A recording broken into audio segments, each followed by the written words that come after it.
Communiqué officiel.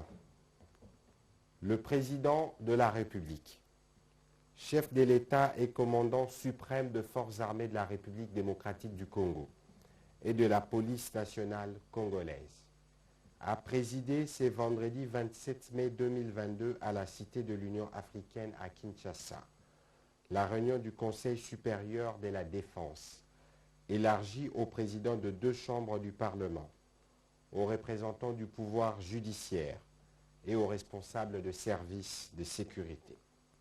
Il a été question de faire le point de la situation sécuritaire à la suite des récents événements marqués par des actions de provocation répétées et des attaques du M23 sur nos forces armées et des casques bleus de la MONUSCO.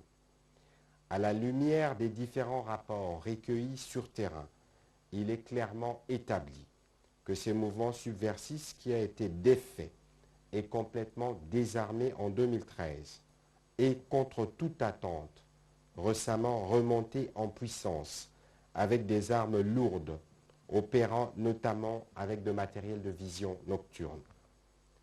Alors qu'il est acculé et privé d'initiative à Tchanzu et Runyoni dans les territoires de Rutshuru, il apparaît lourdement armé à Kibumba, situé à plusieurs dizaines de kilomètres plus loin en territoire des Nyiragongo, avec l'objectif de conquérir le camp militaire de Rumangabo. Pendant que le gouvernement congolais attendait le rapport du mécanisme conjoint des vérifications qui a été activé par le Rwanda, nous avons été surpris de voir qu'il est passé par de représailles, comme il avait annoncé. Le soutien manifeste à cette force négative en est la preuve. Les effets militaires retrouvés sur place, les images détenues par nos forces armées, ainsi que les témoignages recueillis auprès de nos populations, démontrent à suffisance que le M23 est soutenu par l'armée rwandaise. Cette attitude récidiviste vise clairement à torpiller nos efforts de pacification engagés dans le cadre du processus de Nairobi. En conséquence, le Conseil supérieur de la défense tire les conclusions ci-après. 1. Le M23 est considéré comme un mouvement terroriste. Il sera désormais traité comme tel et de ce fait, il est exclu du processus de discussion de Nairobi. 2. Une mise en garde est faite au gouvernement rwandais, dont l'attitude est de nature à perturber le processus de paix qui arrive pratiquement à son terme avec les discussions de Nairobi où tous les groupes armés, à l'exception du M23, se sont engagés sur la voie de la paix. 3. Comme mesure conservatoire, il a été décidé la suspension immédiate des vols de la compagnie d'aviation rwandaise à destination de la République démocratique du Congo. 4.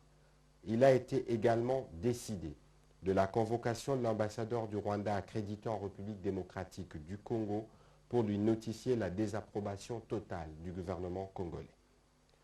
Le Conseil supérieur de la défense dénonce fermement une campagne de manipulation ourdie par le Rwanda, accusant notre armée de collaborer avec de forces négatives pour justifier son soutien au groupe terroriste du M23.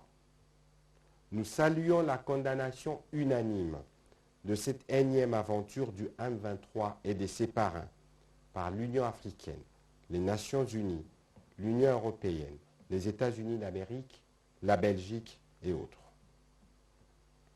Nous remercions notre population pour le soutien manifeste à l'endroit de nos forces armées et de la police nationale afin d'assurer la protection de notre pays et l'intangibilité de nos frontières. Nous l'invitons en même temps à ne pas tomber dans le piège de l'ennemi en préservant l'harmonie qui règne entre les différentes communautés. Nous en appelons aussi à sa vigilance.